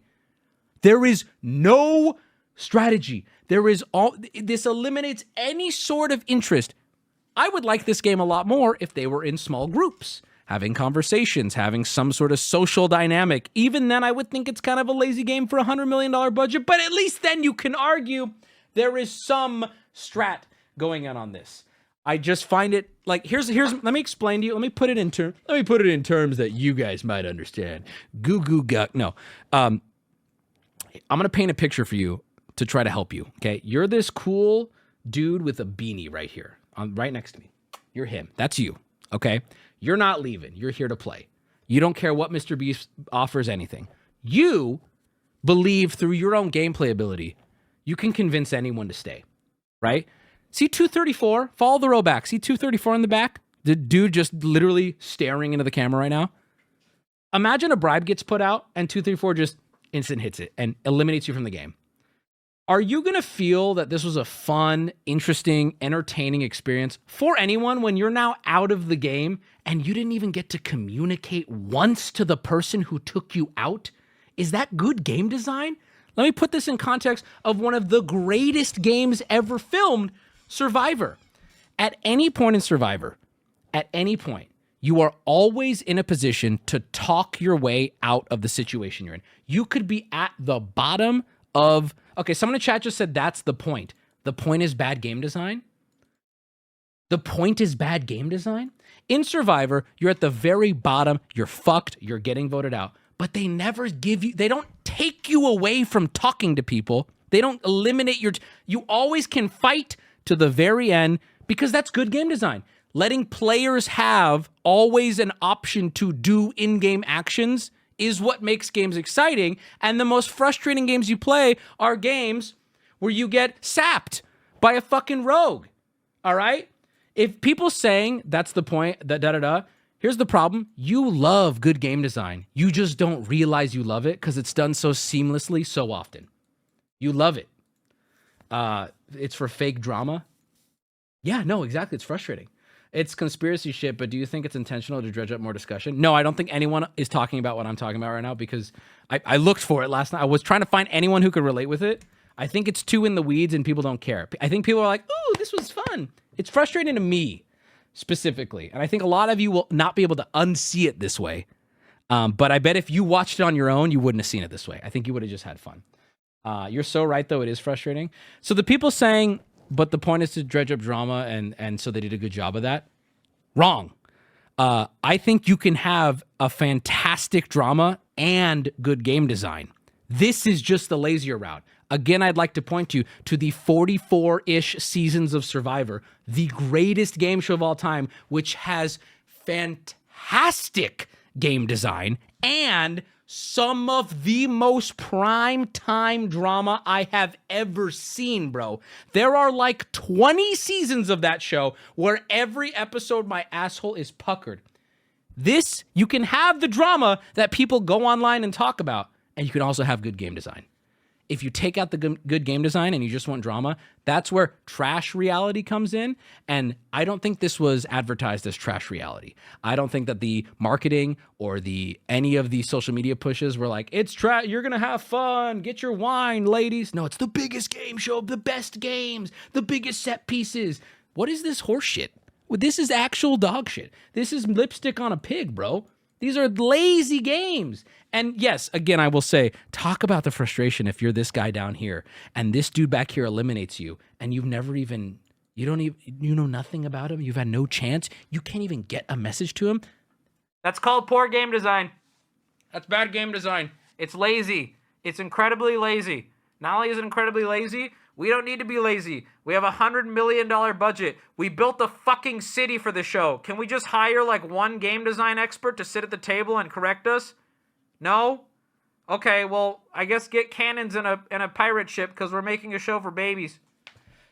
And again, let's get back to that preface I said at the beginning. I still liked the show and I would recommend it. There were aspects of it that I still liked. There were. Okay, so we are coming to the conclusion of episode 1. Episode 2 will go a lot faster, don't worry. But yeah, I was super... At this point, I continued watching because I was kind of in disbelief. I was like, wow, that's a lot of money for a really mediocre game. Let's see if it improves. I didn't think I could come to stream without watching episode 2. Your mistake is assuming they care about game design. And I think, okay, I don't think they care about game design. I think this show is a testament to it. And it's kind of heartbreaking because the biggest content creator in the world with the largest budget on planet Earth is making a game show that doesn't give a fuck about game design. As someone who loves game design, it hurts. It sucks. It makes me sad. It actually does. And also, I probably would have kept this to myself, but Mr. Beast is out here on Twitter. Please, I want social media to react to this. Tell me your thoughts. These are my thoughts, bro. Hire a game design person. And if you did, and they let this pass, fire that game design person. They gave them all GoPros and a tablet. Why can't they get automatically put in a group chat with folks and on their team for elim events? I mean, listen, that's more work, and I can hear the logistical issues with that too. Here's my problem, right? If the excuse is logistically, we can then change the game. Then unfortunately, you have to start from square one because your game is flawed. And watch this episode. It's like devastating. I mean, it's like some of these people are fucking soul crushed because it's like I took off work, which you shouldn't do. You shouldn't do. You shouldn't have taken off work. I don't have empathy for people who quit. But there's people like, hey, I came here to play and I'm getting eliminated because I wanted to play.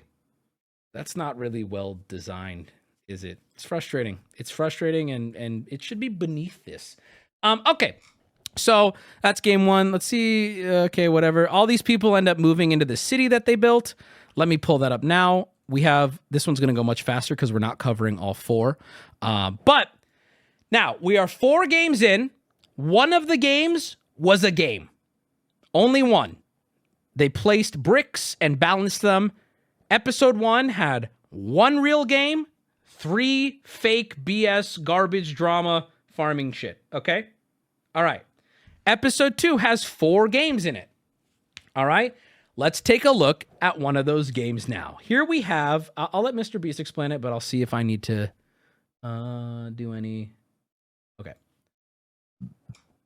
So here is the next game. They have separated the groups into teams. Right now we have green team on one side of the structure, and I think it's white team on the other side of the structure. Let's hear what this exciting game is after the first episode. You ready? I hope you're ready. At the end of this challenge, only one team, green on the left or white on the right, will move on. So half of these people are gone. They're about to be eliminated. Okay, so this is crazy. That's brutal, but I like it. I like the stakes. Let's see what they're going to put them through. And the other will be eliminated. The back of your token said less is more. And that's what this game is. Whichever team has the least amount of contestants at the end will move on. You guys will have to convince your fellow teammates to eliminate themselves.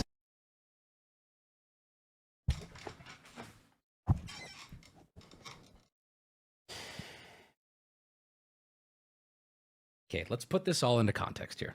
Let's put all of the pieces together. 4 games in, 3 of them are self-elimination games, okay? They have now survived it over 24 hours. Since arriving to the city, there was a timer that started for 24 hours. So they've been here probably a couple days at this point. These people are in. These people have been bribed. These people have fought. These people have slept away from their homes. These people want to fucking play. They're here, right? They have been bribed. They have survived multiple bribes at this point.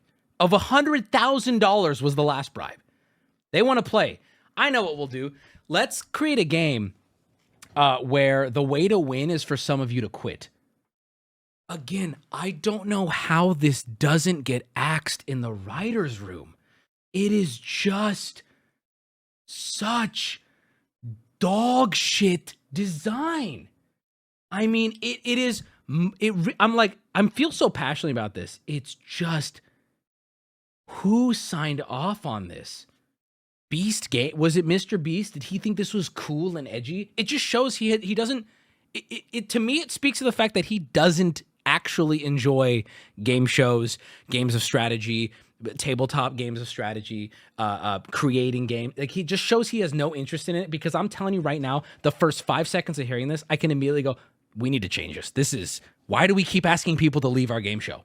This is, what do you mean? These are now, any excuse you had for episode 1 is out the window. These are the people that survived bribes. And now we're asking them, you need to leave. Also, we're not giving you any money. Now, here's where I'm going to reveal the next part of this challenge. And this is such a good example of, I bet you this was Mr. Beast's idea, because he thought it was so cool and so interesting. And it is such a, it's like he read the Spark Notes and then turned it in an essay. I'll explain what I mean. I'll let him talk. Like sacrifice ourselves? No, sir. Wow. It's a self-sacrifice challenge? I know you guys aren't happy about another self-elimination challenge. Oh, he knows. Well, let's see what he has to offer for us. But this time, it's a little different because, of course... Oh, it's a little different this time. There's a twist. There's a twist? Notice that you can't see the other side. You see, you're gonna have no idea how many players the other team has. What the... Great?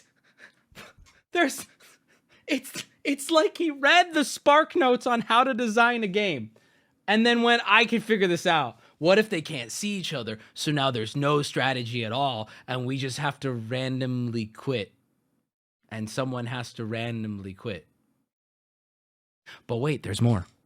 And you also might have noticed that there's a telephone somewhere on your floor. That phone is actually directly connected to the other team. And since you can't see each other, it's your only line of communication to the other side. Okay, so the phone is more so what I'm talking about when it's like he's read a book on how to make games, but he just read the summary of it.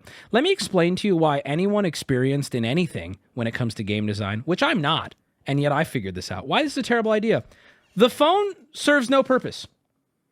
You have given each team no motivation to have any sort of conversation with each other. And if you watch this, the phone starts ringing, and one of the teams is like, we should just never pick up. Because why would you? There is no information you could possibly gain from that other team.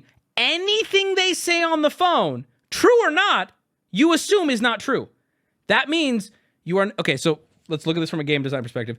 There is no motivation for people to leave. It's self-sacrifice with no gain. They do not get any money. They take themselves out for the betterment of strangers. That's bad game design. Blinding both teams gives you fewer options for fewer strategy. That's bad game design. The phone, there is no motivation to pick that phone up. I'm talking about a meta now. It's meta to never answer the phone. Ever. You should never communicate anything on the phone. You should never hear anything. You shouldn't even let their voice reach you, because they could get in your head. This game is not a game. It's a terrible game design, and I would be livid if I was in one of these fucking rooms. Wait, so for me to stay in the game, one of you has to leave? You should really leave. Oh no, you feel the same as me? I guess we'll just sit here. What is the game, Mr. Beast? And how did this cross over very likely hundreds of people's desk, and not one of them went, oh, what do we do? Now, I was trying to brainstorm last night. How do you make this game better? I was trying to think. Maybe there is some sort of, you can, at one point during the game, if a certain amount of people left, you can get one free check on how many people are left in the other room, but the other team doesn't get to know how many times you've checked. Okay, I'm gonna explain this very easy, very simply right here. You need to, when it comes to games like this where it's bluffing, you need to have a way to incentivize the passing of information. Okay, that all they did was put a phone, because Mr. Beast read the Spark Notes of they need to be able to talk, but they didn't incentivize any sort of communication. You need to have information be given out in some way, whether it be cryptic, difficult to get a hold of, whatever it is. What if nobody sacrifices themselves? We don't know, but he did touch on it briefly. He said, by the way, if nobody does, we will be going to a tiebreaker of sorts. We don't know. It was never clarified, so obviously I can't comment on that. Each room gets a detonator that kills the whole room. If neither room is blown up by midnight, the Joker blows up both rooms. That's what I'm saying, bro. I also like, there's so many ways to modify a game with 2 rooms.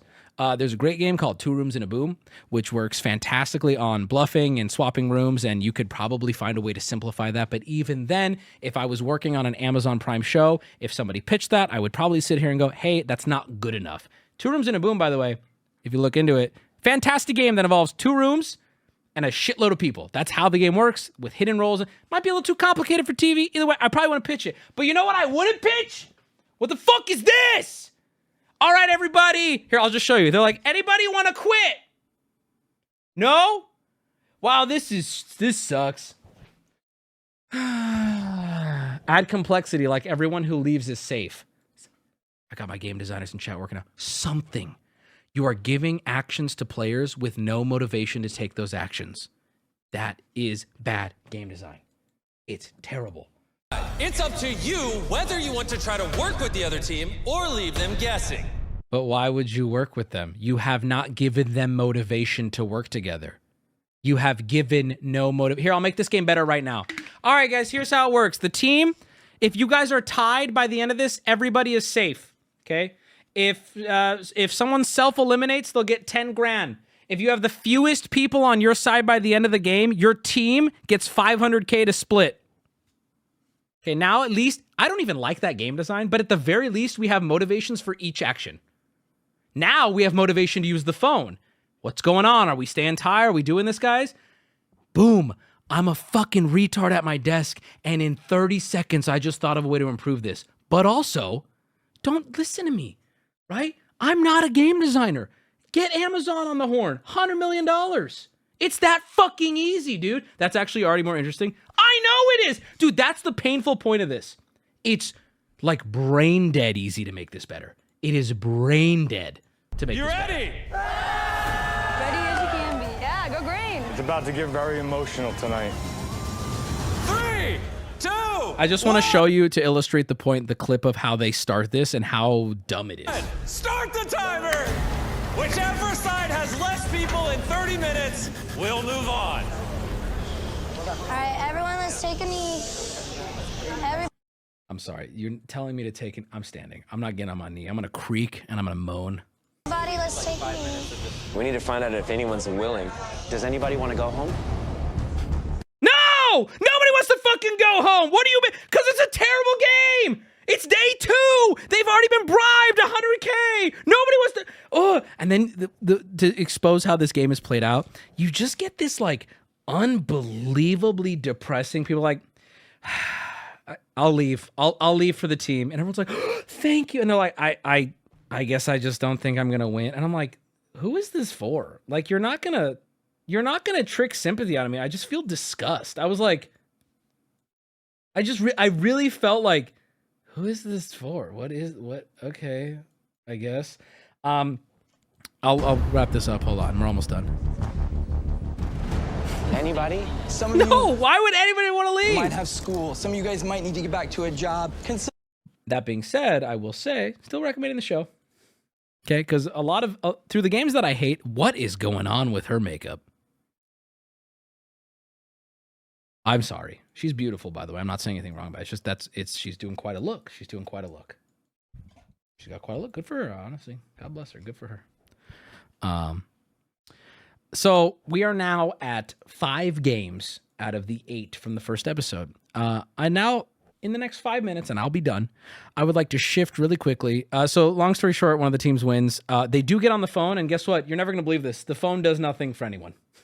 The phone offers absolutely no anything that happens. One team lies to the other team, and the other team goes, I think they just lied to us on the phone. And I went, no fucking shit. There's no motivation to tell the truth. Why would you not manipulate them? Okay.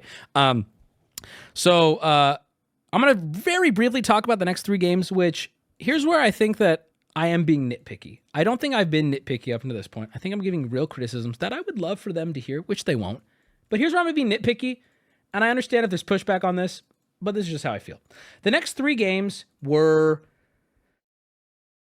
kind of shocking for the budget. Again, this next one is literally beer pong. $100 million budget. Giant beer pong. Whichever team gets the most balls in wins. Again, I don't hate it. The bar is so low at this point that it's nice to see a game. But that's so sad. $100 million. This is the best they came up with. And again, I say this, put yourself, not even me, put yourself in the writer's room. If someone suggested this, would you not go, guys, we have the biggest budget on planet Earth. What are we doing?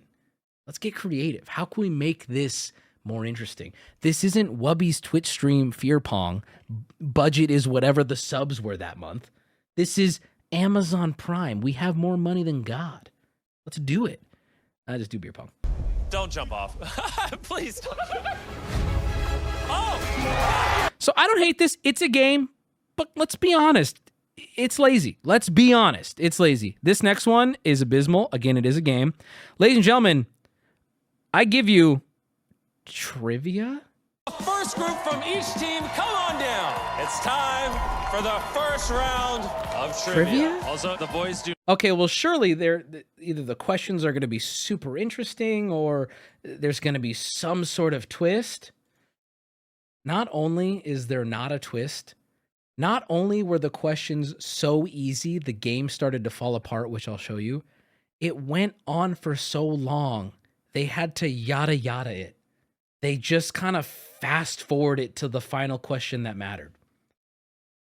It's like, okay, I have to, because the bar has been set so low by them, I have to give them credit for making a game, but this is a terrible... Hello, I'm off it!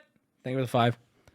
Someone in chat said this is going on for so long. My brother in Christ, I'm going to do you the biggest solid. If stream ever for a second bores you, you have access to the World Wide Web at your fucking fingertips. Please, for your sake, because I care about you, go watch something that you enjoy. I'm not even offended. This is niche shit that very much interests me. I recognize if it doesn't interest you. You gotta put content in your life during your free time that you enjoy. You got to, dude. You got to. You deserve to. Do not know the questions or answers. I don't know anything. I don't have a brain. For our first question of trivia, what group has the most #1 songs on Billboard's Hot 100? Really? Bro, this is like some Wubby stream shit. Like, you see, like, what? Now, hold on. There's a question here that was so bad it made my fucking dick fall off. Let me see if I can find it. Oh, here we go. I'm sorry. Are these 5th grade questions? What is the biggest animal on our planet? Does anyone are we for serious right now? And hold on. Here's the best part of this. I'm already seeing the correct answer is Jimmy's mom. I'm kidding. But okay. Here's the thing. This is probably the easiest fucking question ever. It's like 5th grade shit, right? What if I told you they were so worried about the difficulty of this question, they give multiple fucking choice? On our planet, blue whale, Indian... When I was watching this, I was like, blue whale. And then he said blue whale. I'm like, oh, he just gave the answer. And then he went, the rest of I'm like, oh my God, it's multiple choice for the biggest You see what I mean? Like, I have to give them some amount of credit because it's a game and apparently that bar is hard to cross. But it's terrible. There's better at this than I expected. Here, I'm going to bring out some way harder questions. Oh, no. Don't worry. Those rolls. Oh, did I already skip over it? Because who cares? Whatever. Presented okay, so by what? Okay. Why are whatever. they talking? Whatever. Whatever. Your students wrong. Whatever. Have no moons. Did you know the answer? Nope. White team, this could be your way back in the game. What did you write down? Pluto and Neptune. Is Pluto a planet anymore? I don't think Pluto's a planet. They both got it wrong. White team, if there was a chance to claw back, I think this one's gonna be it. If you guys... So this is that game. And then, so those are the game. And then the last game, and now here we go. Here comes the glaze. Ladies and gentlemen, without further ado, I'd like to introduce to you in 2 hours of televised content on the biggest game show of all time, the only game that was even remotely well designed that I legit had to pause the show and go, oops, someone must have taken over for this one. This looks like Mr. Beast was not in the room for this one because this game is so out of left field. I'm like shocked that it's sharing the show with these other games. Now, I want to be clear. I'm not glazing on this game. You guys are probably going to be disappointed. But it's like, oh, look, a designed game. Half of Ready? you are about to be eliminated. Welcome to floor 4. Okay, so I see people in chat saying he's not exciting as a game show host. I've been trying to avoid any sort of personal, real attacks of Mr. Beast because I don't think that that's necessary for the point I'm trying to illustrate. But I think I want to be... Oh, is stream down? Hello? I want to be relatively fair here and say this. Mr. Beast has huge shoes to fill as a game show host. Some of the most iconic people, comedians, shoutcasters, people who are absolutely monsters in the game. And yeah, I mean, yeah, he's not great. He's not great. There's a lot of voice cracks. There's a lot of incredible awkward moments. He feels very stiff. But it's his show. I can look past all that. So I'm not, you know what I mean? Come on in. Your game is very simple. Your token said, hope you can catch, which is precisely what this next game is. We are going to start dropping red balls like this one. If you'll look up, you'll notice there are holes in your roof. Oops, you designed a good game. And not let it touch the ground. And if at any point a red ball touches the ground on your side. Oops, you designed a good game. So I actually like this game. I was like, that's interesting. Hilariously and tragically, this game ended on the first ball because some idiot on the right side, spoiler, dropped it on the first ball. Hilarious, by the way. Absolutely hilarious. And by the way, RIP production. I've never been on a set even 1/100th of this size. However, we know the feel of designing something and then some fucking dipshit ruins it in the first 5 seconds. We go, all right. That being said, hey, that's a game. This is what I would consider, in my opinion, to have been the most boring game if these games were designed well. All right? So now, in any Austin fashion, we're going to do a little press release on everything we've learned today. So, in total, for the first 2 episodes of Mr. Beast games, we had 8 activities/games that were played. The first game was quitting the show for money. The second game was quitting the show. The third game was stacking blocks. The fourth game was quitting the show for money. The fifth game was ball catching. The sixth game was quitting the show. The seventh game was beer pong. The eighth game was middle school trivia. That means 50% of the activities done in the first two episodes of the largest game show of all time were quitting the show. 2 of the games, I'll be fair. Okay, we'll call the trivia a game. We'll call pong a game. Okay, block building and ball catching. That means 50% of everything done in the first 2 episodes was just quit, forehead, just leave the game. 50% of the content of the first 2 episodes of the largest game show on planet Earth were games designed around just leave. Ladies and gentlemen, I give Mr. Beast Games the IGN score. I'm giving it a 2 out of 10. I would still recommend it because I am fascinated by this absolute disaster, right? And I know people who don't care about this shit will probably eat this up. I can see putting this on in front of my mother and they have to eliminate, but that's a father of 2. She doesn't care about game design. Of course, why would she, right? If any of this bothered you, hate watch. It's funny. It's actually quite entertaining, right? It really is. Would you want to be a participant? I would have been a participant, as in I would have been a contestant on the show. Now that I've seen the games, fuck no. These aren't games, bro. This is, your life is in the hands of a stranger who you've never met and have had no chance to socially influence, and now you're out of the game. I hope you booked a flight. Wait, what? Fuck no, I wouldn't play. My God, imagine getting out there and then quitting over nothing. Imagine getting out there and then getting eliminated because a stranger quit for no money. Anyway, so there you go.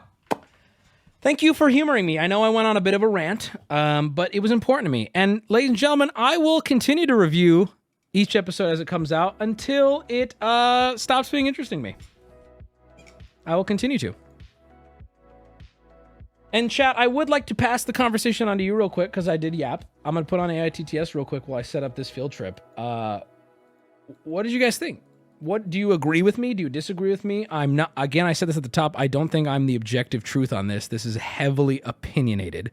And I could comfortably see people saying, I don't give a fuck. And that's fine. That's fine. You know, fuck that core punk game. Have you heard of this little game called Old School RuneScape? Join the Bungus Clan. Oh, Zaurus? You too can play the temporary game mode, Leagues 5 Raging Echoes right now. Bungus, Bungus, Bungus, Bungus, Bungus. Actually, I want to get ahead of this real quick. By the way, Mr. Beast, I can send you like wire information. In fact, I think I should probably get even more than the 10K just because this is the information that people around you, I don't know if they're too scared to say it or what's going on, but since I'm not on your payroll yet, I'll say it. Yeah, this crazy, crazy bad design. So I can send you the PayPal, friends and family to avoid fees. That'd be great. Or we could just do direct wire. I could also give you some coordinates if you want a PJ over here, and you can hand it in cash. Me and Carl go way back too. I have a photo with him. I won't be violent. What if the self-sacrifices get to come back later, like in the game of Survivor?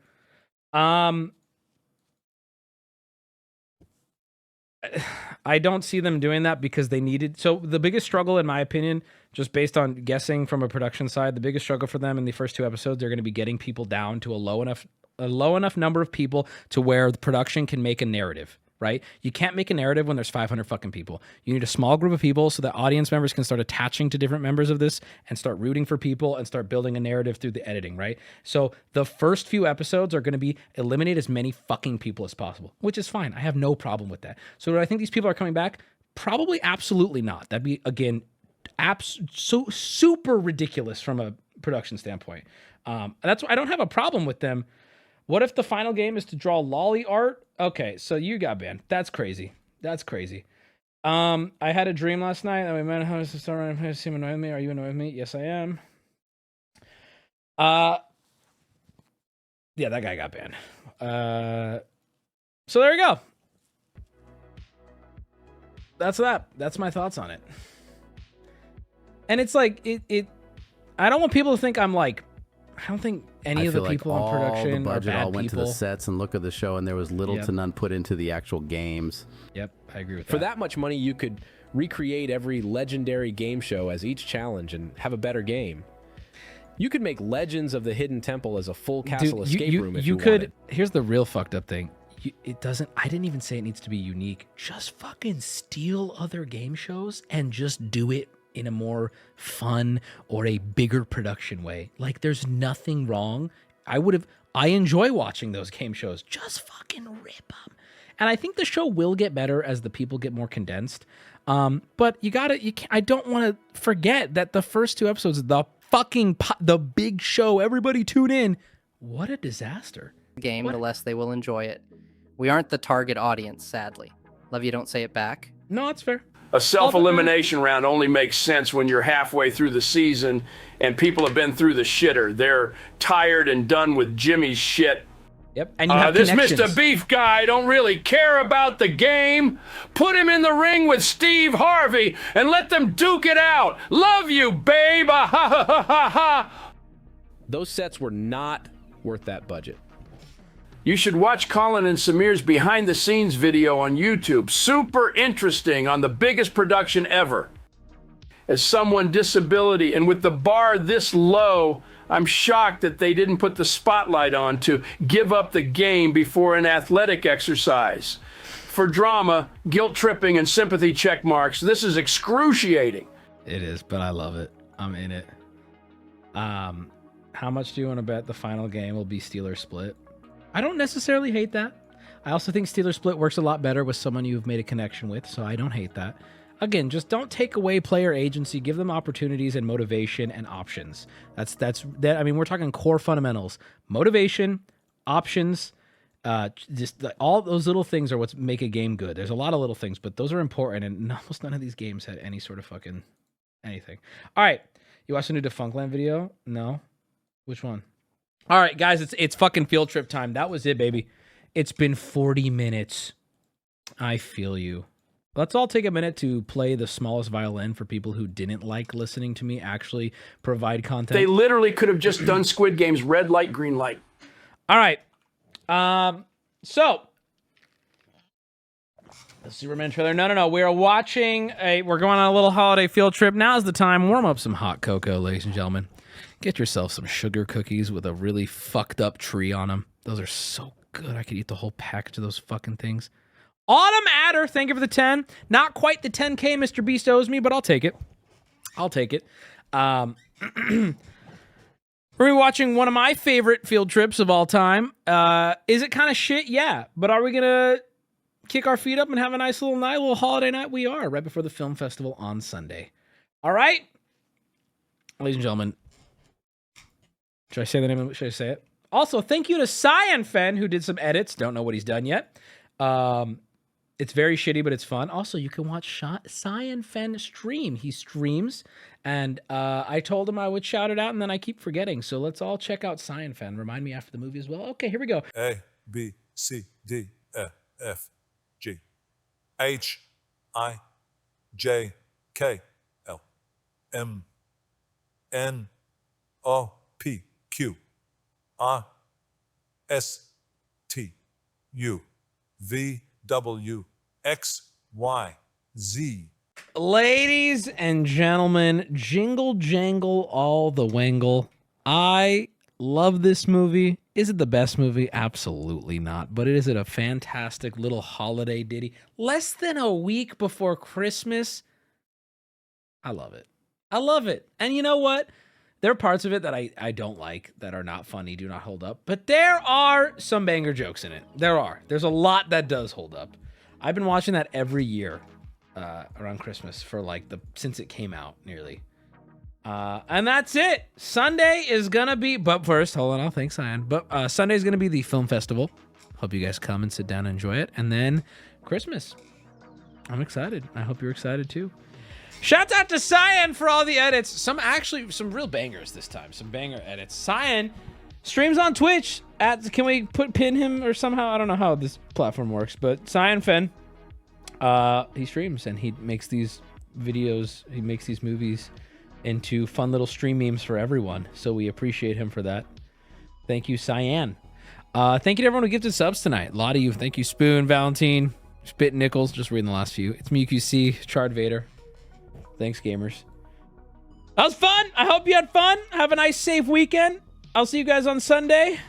Can I be honest with you? I had to piss when that movie started. I was thinking about going, but then I just kept thinking in my head, it's not worth it. Just hold it. Just hold it. Just hold it. Whew. I'm like, it's a short movie. It's a short movie. It's a short movie. And then yeah, and then I gotta piss so bad. Okay, bye. Bye. Okay, bye. Does doing YouTuber face thing actually get more viewership? Top comment, yes, unfortunately it does. Okay. Good question. All right. Good night, girl. Good night, girl. I'll see you tonight. Good night, girl. That sucks. Bro, welcome to the world of YouTube. YouTube is literally a game that can be manipulated and played. You know what I mean? Wubby on bad game design? Oh, well, no. Often I see advertisements for porn games and they say try not to come. But then when you play the game, it seems like the object is to come. So yes, I would call that bad game design. PaymoneyWubby. Okay, but I stand by that. That's true, though. That's true. Wubby missed Ash's present. All right, I'll click it. I'll watch it. Hold on, let's see this.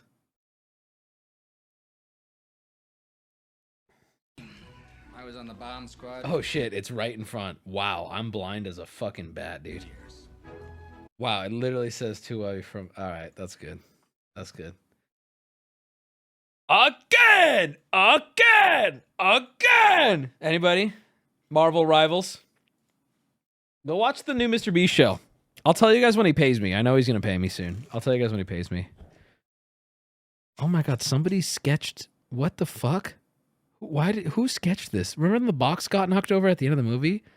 Somebody sketched it. Why did you... What is this? What is happening? What the fuck? That was so fast.